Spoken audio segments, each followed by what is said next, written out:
আসসালামু আলাইকুম। আজকে আমরা একটা স্লব স্কোয়ার ফুটিং কীভাবে ডিজাইন করতে হয় এটা দেখব।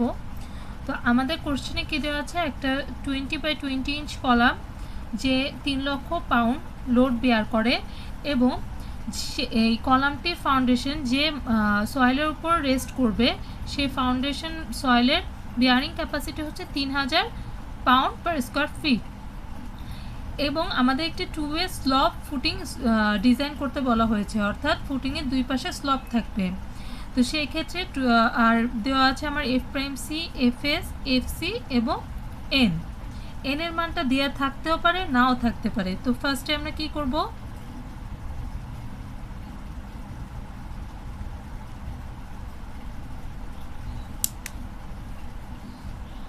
আমাদের কি কি দেওয়া আছে,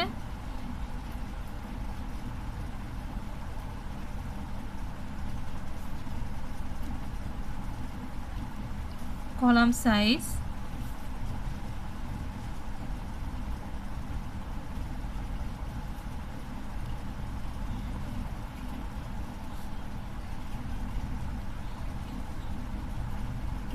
পাউন্ড, এসবিসি মানে soil bearing capacity,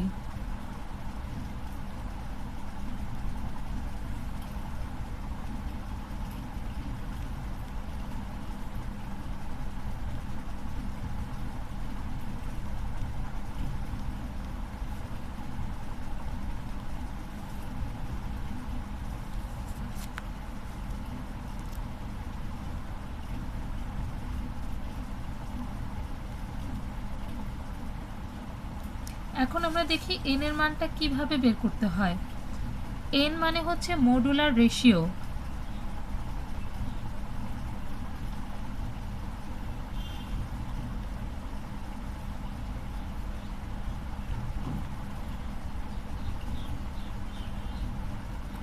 ES by EC, অর্থাৎ স্টিলের modulus of elasticity divided by কনক্রিটের মডুলাস অফ ইলাস্টিসিটি। স্টিলের মডুলাস অফ ইলাস্টিসিটি হচ্ছে 2 × 10⁶, 29 × 10⁶, এবং কনক্রিটের মডুলাস অফ ইলাস্টিসিটি সূত্র হচ্ছে 57,000 √F prime C.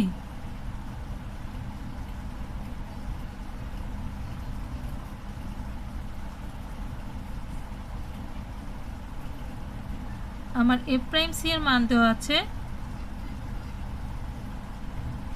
3000 9 point something আসবে। বা এই আমাদের একটা এন এর মানটা সবসময় আমাদের একটা সলিড মান নিতে হবে, অর্থাৎ পূর্ণ সংখ্যা নিতে হবে। যদি আমার 8.5 এর উপরে আসে এন এর মান, তখন আমাদের সেক্ষেত্রে 9 ধরতে হবে। আবার যদি 9.13 বা 9.5 এর কম আসে সেক্ষেত্রে আমাদের 9 ধরতে হবে। এরপর আমরা আর এর মান বের করব। আর হচ্ছে স্ট্রেস রেশিও।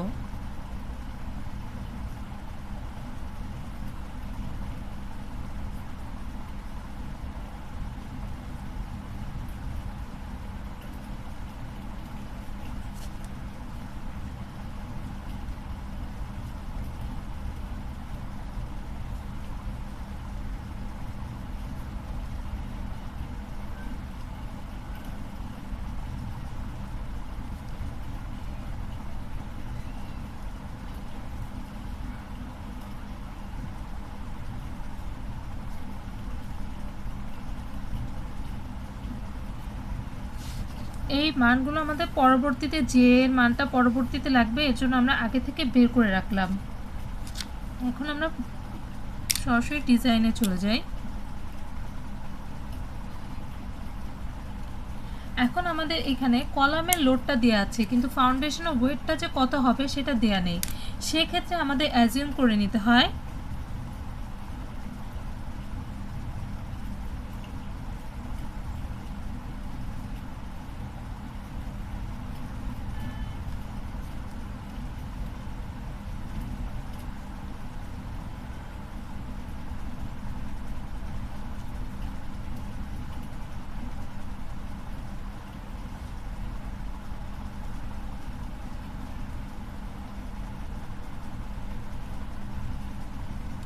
আমাদের অ্যাজিউম করে নিচ্ছি যে আমরা আমাদের যে ফাউন্ডেশনের ওয়েটটা হবে সেটা আমার কলাম লোডের 9%। সাধারণত অ্যাজিউম করে নেওয়া হয় যে 8 থেকে 10%-এর মধ্যে এই ফাউন্ডেশনের ওয়েটটা বিদ্যমান থাকে, যে কলাম লোড যত হবে তার 8 থেকে 10-এর মধ্যে আমাদের 8 থেকে 10% আমাদের ফুটিংয়ের ওয়েট হবে। তো সেক্ষেত্রে আমরা এখানে 9% ধরে নিলাম, আপনার 8%ও ধরতে পারেন, 10%ও ধরে নিতে পারেন। এখন তাহলে আমরা ফাউন্ডেশনের টোটাল ওয়েটটা কত হয় সেটা দেখি।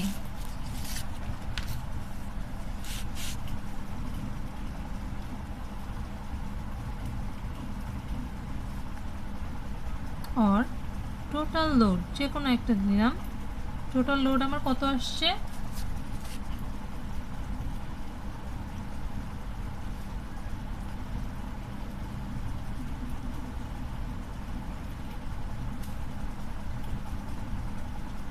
অর্থাৎ কলামের লোড প্লাস কলামের লোডের আমার 9%।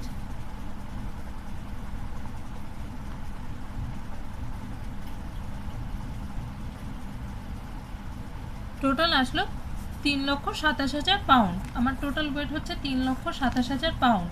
এখান থেকে আমরা এরিয়া অফ ফুটিং বের করব। সেকেন্ড স্টেপ হচ্ছে আমার এরিয়া অফ ফুটিং বের করা।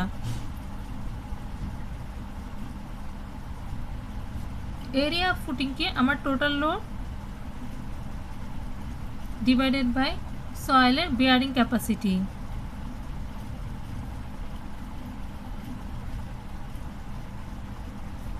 তাহলে আসলো 109 স্কোয়ার ফিট। এখন এই এরিয়া অফ ফুটিং থেকে আমার কলামের সাইডের অর্থাৎ কলামের এক এক দিকের লেন্থ কত হবে সেটা এখন আমরা নির্ণয় করব। যেহেতু এটা স্কোয়ার কলাম তাহলে ফুটিংয়ের সাইড হবে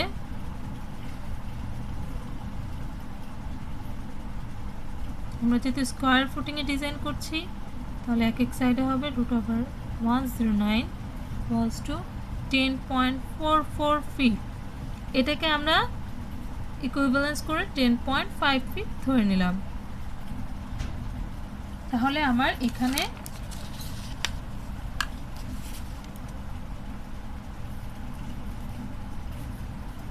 কলামের সাইডের এরিয়া আসলো 10.5 ফিট করে, 10 ফিট 6 ইঞ্চ। এখন আমরা নেট আপওয়ার্ড প্রেসার বের করব। নেট আপওয়ার্ড প্রেসার কত, নেট আপওয়ার্ড প্রেসার অর্থাৎ আমার ফাউন্ডেশনের উপর এখন কতটুকু আপওয়ার্ড প্রেসার আসবে, মাটি থেকে কতটুকু প্রেসার আসবে। ঠিক আছে, আমরা ডাব্লিউ দিয়ে ধরলাম। W equals to total wait, কলামের টোটাল ওয়েট ডিভাইডেড বাই 10.5 কলামের এরিয়া, সরি ফুটিংয়ের এরিয়া, কলামের লোড ডিভাইডেড বাই ফুটিংয়ের এরিয়া। যতটুকু লোড ফাউন্ডেশনের উপরে আসবে ডিভাইডেড বাই ফাউন্ডেশনের এরিয়া 2720 PSF, যা আমাদের ফাউন্ডেশনের উপর যে নেট আপওয়ার্ড প্রেসার আসছে তা সয়েলের বিয়ারিং ক্যাপাসিটি থেকে কম, অর্থাৎ আমাদের ডিজাইনটা সেফ আছে, এখন পর্যন্ত ডিজাইনটা ওকে। নেক্সট আমরা নির্ণয় করব মোমেন্ট।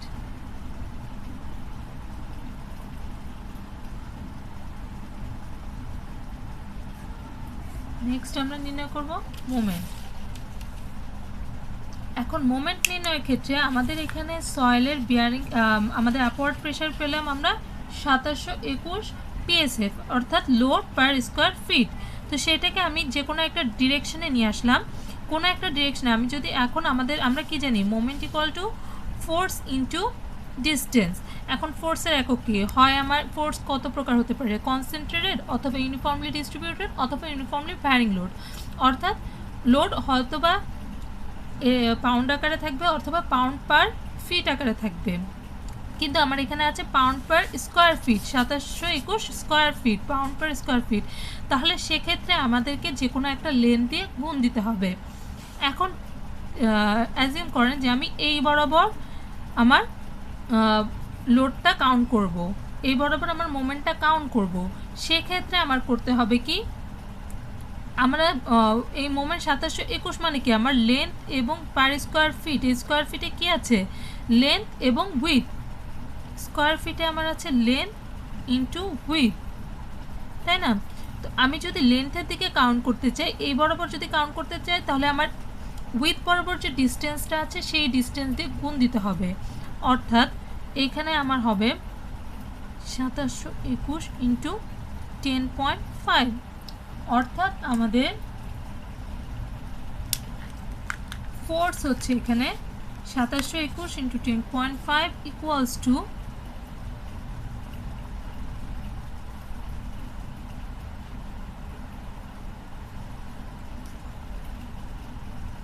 5 পাউন্ড পার ফিট। ঠিক আছে, 28,570.5 পাউন্ড পার ফিট। এখন আমার যে মোমেন্টটা নিতে হবে, এই মোমেন্টটা নিতে হয় ক্রিটিক্যাল সেকশন বরাবর। আর ফাউন্ডেশনের ক্ষেত্রে ক্রিটিক্যাল সেকশন হচ্ছে কলামের পাশ দিয়ে যে জায়গাটুকু থাকে সেটুকু, অর্থাৎ এই এরিয়াটা, কলামের পাশ দিয়ে যে এরিয়াগুলো থাকে ফাউন্ডেশনের সেই এরিয়াটা। তাহলে আমার এই লেন্থটা ধরলাম, এই লেন্থটা আমার সি। এখন এই লেন্থ বরাবর যে আমার মোমেন্ট হবে সেই মোমেন্টটাই আমার নির্ণয় করতে হবে।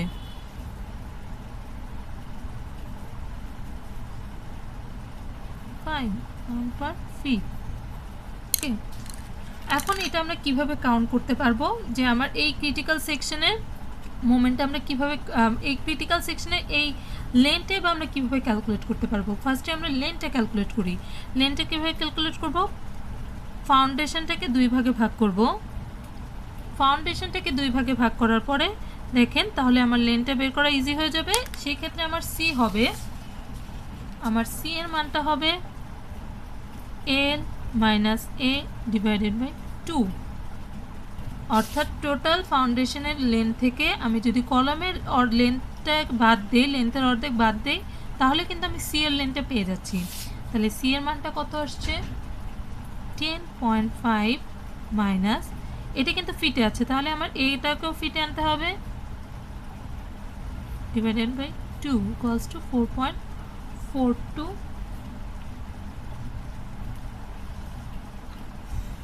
ফিট। এখন আমরা মোমেন্ট নির্ণয় করব। Moment M equals to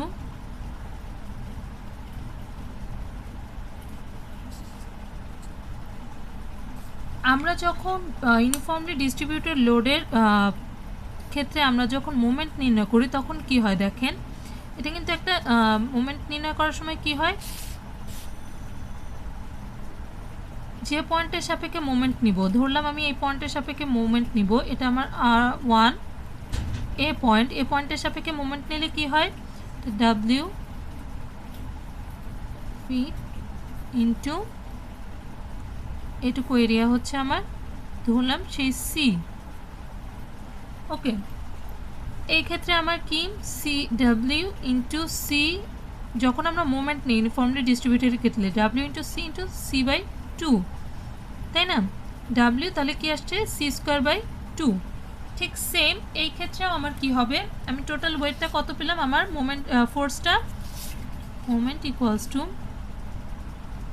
28,570.5 into আমার সি এর মান কত 4.42 স্কোয়ার ডিভাইডেড বাই 2, তাহলে আমার মোমেন্টের মান আসছে 2736 পাউন্ড ফিট। এখন এটাকে আমরা ইঞ্চিতে করে নিব। ইঞ্চিতে করে নিব কেন, পরবর্তীতে আমাদের যতগুলো মানের জন্য এই মোমেন্টের সাথে গুণ বা ভাগ করা লাগবে সবগুলো মানই থাকবে আমার ইঞ্চিতে, সেটা আমরা পরবর্তীতে দেখে নেব।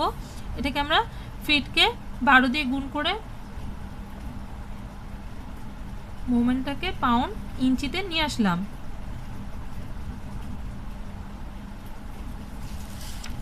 এখন আমাদের বের করতে হবে ইফেক্টিভ ডে।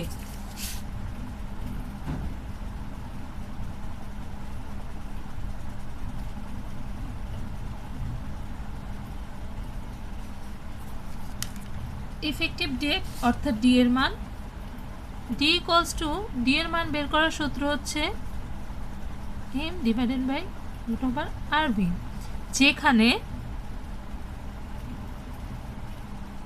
আর ইকুয়ালস টু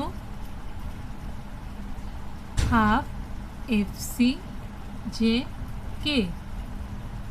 ঠিক আছে, তাহলে আমার এম ডিভাইডেড বাই 0.5।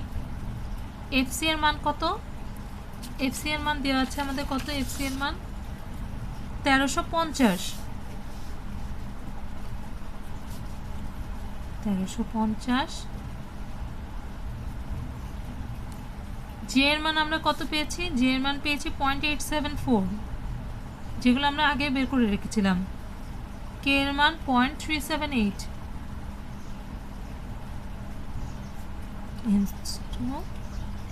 এখন আমাদের বি, এখানে বি এর মানটা আমরা কিভাবে নির্ণয় করব? ধরলাম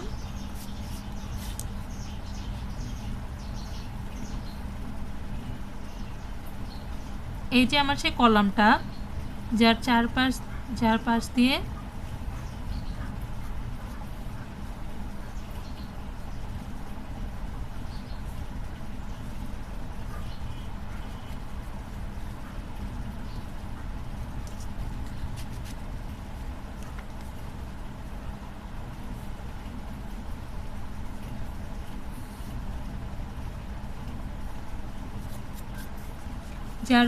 এই যে আমার কলামটা, এই যে আমার 20 ইঞ্চির কলাম, আর এর পাশ দিয়ে আমার ফুটিংটা চলে গেছে। ঠিক আছে, এই যে আমার 20 ইঞ্চির কলাম,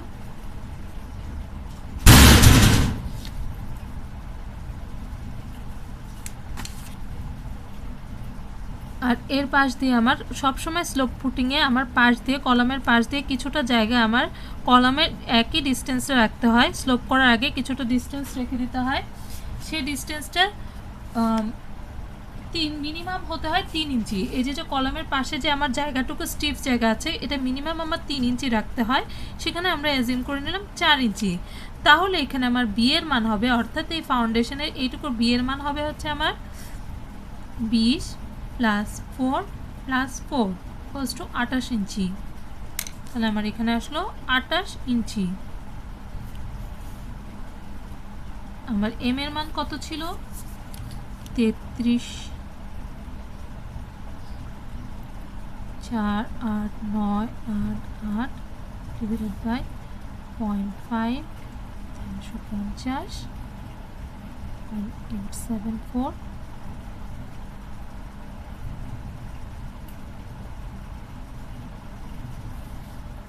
এখান থেকে আমরা ডি এর মান পাবো 23.15 ইঞ্চি, সে এটা 24 ইঞ্চি।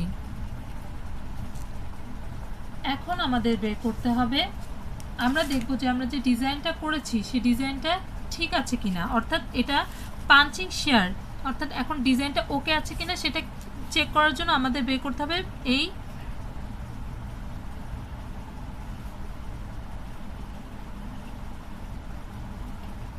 ফাউন্ডেশনের পাঞ্চিং শেয়ার কতটুকু হবে। ঠিক আছে, তো পাঞ্চিং শেয়ার বের করার সূত্রটা কি?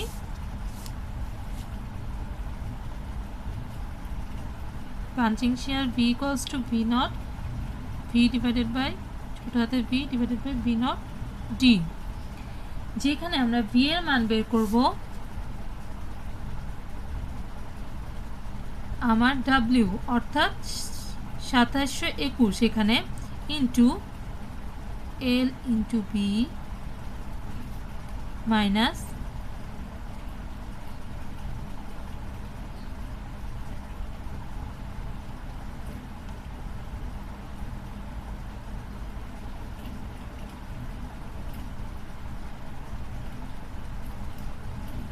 অর্থাৎ আমার টোটাল যে নেট আপওয়ার্ড প্রেশার আছে ইনটু আমার ফাউন্ডেশনের area minus column plus effective ডেপথের যে উইথ, কলামের width plus effective depth into কলামের লেন্থ প্লাস ইফেক্টিভ ডেপথের গুণফল। তাহলে আমার এক্ষেত্রে ডাব্লিউ এর মান কত? 2721 ইনটু এল এর মান হচ্ছে আমার 10.5, বি এর মানও আমার 10.5। এক্ষেত্রে ফাউন্ডেশনের দুই দিকের আমার উইথ কত? 10.5, কারণ আমার এই ফাউন্ডেশনটা একটা স্কোয়ার ফুটিং। ঠিক আছে, এবার কলামের কত? 20 ডিভাইডেড বাই 12, সরি বি এর মান হচ্ছে 28 ডিভাইডেড বাই 12 প্লাস আমার ডি এর মান এসেছে 24 ডিভাইডেড বাই 12 হোল স্কোয়ার। এখান থেকে আমরা বি এর মান পাবো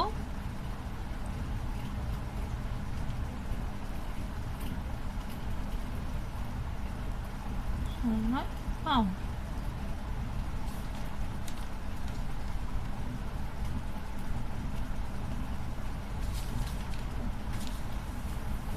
সরি,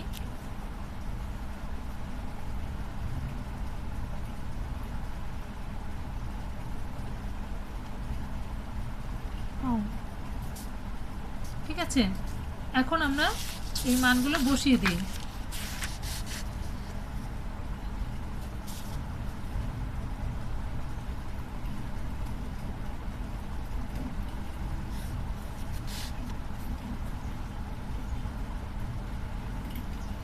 এই বি নট হচ্ছে আমার পরিসীমা, অর্থাৎ চারদিকে আমার যে জায়গায় পাঞ্চিং শেয়ারটা হতে পারে, অর্থাৎ পাঞ্চিং শেয়ারটা কতটুকু জায়গা ধরে হবে। ধরেন এই যে আমার সে কলমের রডটা এইভাবে চলে যাবে, এদিকে আমার ফাউন্ডেশনের রড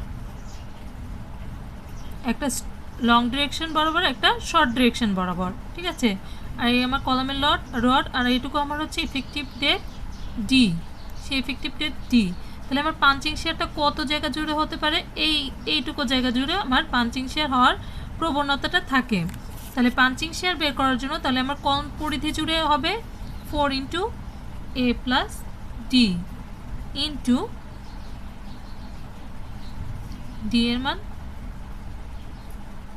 24, অর্থাৎ 26 7.92 4 ইন্টু 20 প্লাস 24 ইন্টু 24।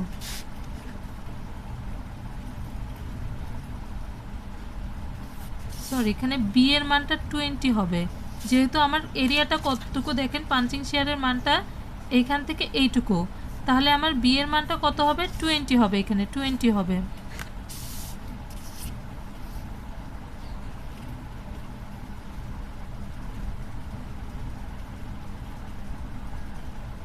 এখন আমরা দেখব এই পাঞ্চিং শেয়ারটা আমার অ্যালাউয়েবল শেয়ারের সমান কিনা। অ্যালাউয়েবল শেয়ার মানে আমার এই ফাউন্ডেশনটা যতটুকু শেয়ার অ্যালাউ করতে পারবে, যে ডিজাইন অনুযায়ী যতটুকু অ্যালাউ করতে পারবে সেটুকুর থেকে কম না বেশি, অর্থাৎ অ্যালাউয়েবল শেয়ার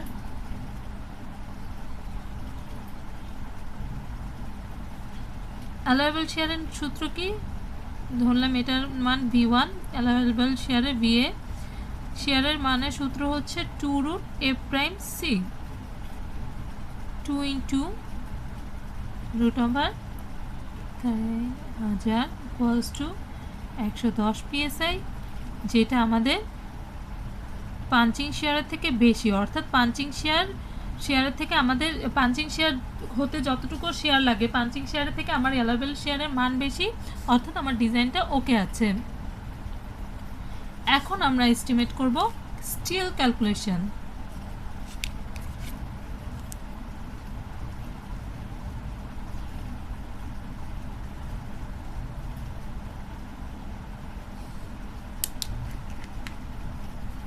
স্টিল ক্যালকুলেশনের সূত্র হচ্ছে AS equals to M divided by FS JD।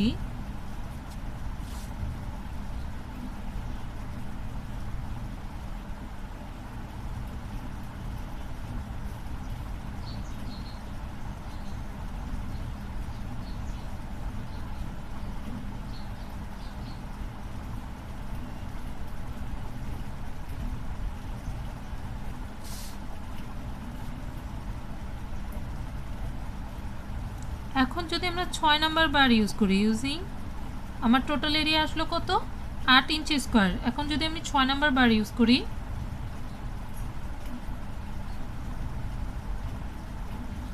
6 number বারের এরিয়া কত, তাহলে আমাদের কতটা বার লাগবে, 8 ডিভাইডেড বাই 6 নাম্বার বারের এরিয়া হচ্ছে 0.44 ইকুয়ালস টু 18.8, 18 ধরলাম আমাদের 19 নস বার লাগবে, ঠিক আছে।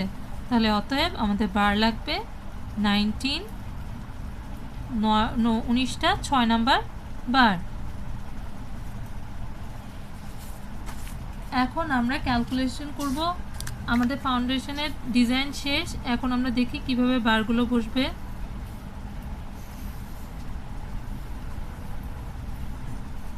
আমার স্কোয়ার ফুটিংয়ে আমার শর্ট ডিরেকশন বরাবর যে কটা বার বসবে, মানে দুই ডিরেকশনে তো সেম পরিমাণ বারই বসবে, তাহলে আমার স্পেসিংটা কেমন হবে? স্পেসিং আমার এই ডিরেকশন বরাবর লেন্থ কত?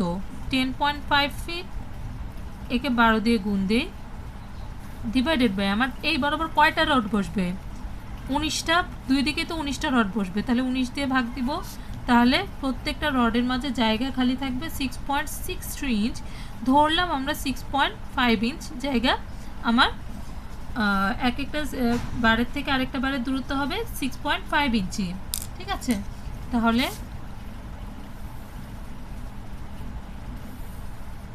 এই বরাবর আমার বারগুলো বসবে, যে কটা বসার সেই কটা আপনারা হিসাব করে বসিয়ে দিবেন। Number 6 bar at the rate 6.5 inch centre to centre. এখানে আমার 10.5 ফিট, এদিকেও আমার এই বারটাও কি number 6 bar at the rate 6.5 inch centre to centre. এটাই ছিল আমাদের ফাউন্ডেশনের স্কোয়ার ফুটিংয়ের ডিজাইন।